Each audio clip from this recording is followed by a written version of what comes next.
बंगाल हिंसा के विरोध में मुंबई से सटे वसई विरार भाजपा कार्यकर्ताओं ने भाजपा जिलाध्यक्ष राजन नाइक के नेतृत्व में विरोध प्रदर्शन किया। आपको बताते चलें कि पश्चिम बंगाल में भाजपा कार्यकर्ताओं के साथ दुर्व्यवहार और चुनाव परिणाम के बाद टीएमसी कार्यकर्ताओं द्वारा भाजपा के कार्यालय में आगजनी की घटना के साथ भाजपा के कार्यकर्ताओं की हुई मौत और घायल होने के विरोध में भाजपा पूरे देश भर में जगह जगह विरोध प्रदर्शन कर रही है।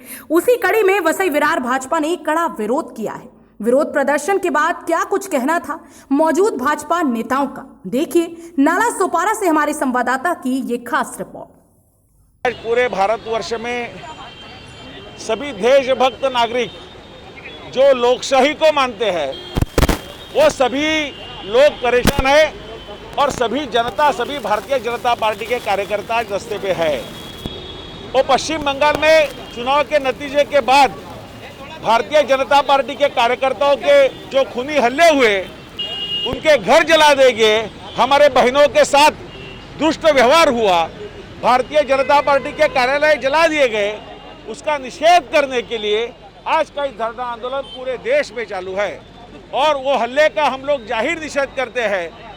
जो पुरोगामी लोग बताते हैं वो लोग आज कहाँ है, मोमबत्ती जलाने कहाँ है, जो पत्रकार और जो बुद्धिजीवी आज कहा है कि भारतीय जनता पार्टी के कार्यकर्ता के ऊपर इसी प्रकार का हत्या होने के बाद भी वो लोग कुछ बोलते नहीं, उसकी भी हम लोग घोर निंदा करते हैं। मांग क्या है? कुछ लोगों की मांग है और राष्ट्रपति शासन लगना चाहिए जल्द, उसके अभी इस तरह से देख रहे हैं। हमारी मांग यही है कि भारतीय जनता पार्टी के कार्यकर्ताओं के ऊपर जो लोकशाही का गला घुट रहा है उसके ऊपर तुरंत कार्रवाई होनी चाहिए और तुरंत ऐसी प्रकार की एक्शन बंद होनी चाहिए। किसी भी कार्यकर्ता के ऊपर हल्ला बिल्कुल नहीं होना चाहिए। ऐसा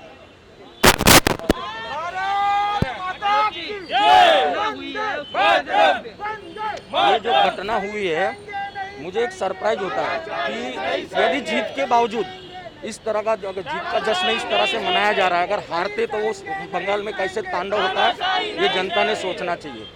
यहाँ पे दूसरा सवाल मेरा ये है कि जब हमारे हाथरस में एक घटना घटी थी, वो भी हमारी बेटी थी, मैं मानता हूँ उसके लिए सभी ने खड़ा रहना चाहिए, मैं पता ये नहीं बोलता उन्हें खड़ा रहना चाहिए, लेकिन जब एक हाथरस की घटना के लिए पूरे देश में एक मोमबत्ती गैंग निकल गई थी पूरे देश में, आज बंगाल के अंदर हमारे हजारों सैकड़ों महिलाओं पे बलात्कार हुआ है, वो मोमबत्ती गैंग कहाँ है ये मैं पूछना चाहता हूँ।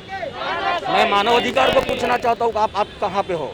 साथ में मैं ये भी बताना चाहता हूँ कि सरकार चाहे राज्य में किसी की भी हो, लेकिन कायदा व्यवस्था बनाए रखने की जिम्मेदारी पुलिस प्रशासन की है। और अगर पश्चिम बंगाल के अंदर अगर पुलिस प्रशासन कायदा व्यवस्था नहीं बना पा रहा है तो वहाँ पे तुरंत पश्चिम बंगाल मिलिट्री को हैंड ओवर करना चाहिए। राष्ट्रपति की सिफारिश तो गवर्नर करते हैं और गवर्नर देश में अगर बात करें तो देश में कई सरकार है और भाजपा की सरकार है, क्या लगता है राष्ट्रपति शासन लगना चाहिए? सिफारिश में देर हुई है, होनी चाहिए। बिल्कुल वहाँ राष्ट्रपति शासन लगना चाहिए, क्योंकि इस तरह से मानववध नहीं चलता है कहीं पे भी। ठीक है, राजनीति तुम करो, लेकिन इतना घटिया राजनीति, इसलिए हमारी मांग है वहाँ पे तुरंत राष्ट्रपति शासन लगना चाहिए। और हम बंगाल के सभी कार्यकर्ताओं को बताना चाहते हैं कि भाजपा का हर एक कार्यकर्ता आपके पीछे। हमारा विरोध शांतिपूर्ण है, लोकतांत्रिक है, हमारा अधिकार है विरोध करने का। जिस तरह से राजनीति के परिप्रेक्ष्य में जिस तरह से बंगाल में नरसंहार किया जा रहा है, हमारे कार्यकर्ताओं का कत्ल किया जा रहा है, भारतीय जनता पार्टी के कार्यालयों को जलाया जा रहा है, इसके विरोध में हम सड़क पर उतरे हैं। सबसे अफसोस की बात यह है कि ये जो आज बंगाल में हो रहा है इसकी पूर्व सूचना चुनाव के प्रचार के दौरान ममता बनर्जी दीदी ने दे दिया था। उन्होंने सार्वजनिक मंच से कहा था कि हम जीत करके आएंगे तो हम बदला लेंगे, और वही बदला आज वो ले रही हैं। हम विरोध करते हैं इसका। ये लोकतंत्र है, भारत दुनिया का सबसे बड़ा लोकतंत्र है। यहाँ पर अपराध, हिंसा का राजनीति में कोई स्थान नहीं है, इसलिए हम शांतिपूर्ण इस बात का विरोध करते हैं और पूरे देश में हम विरोध करेंगे।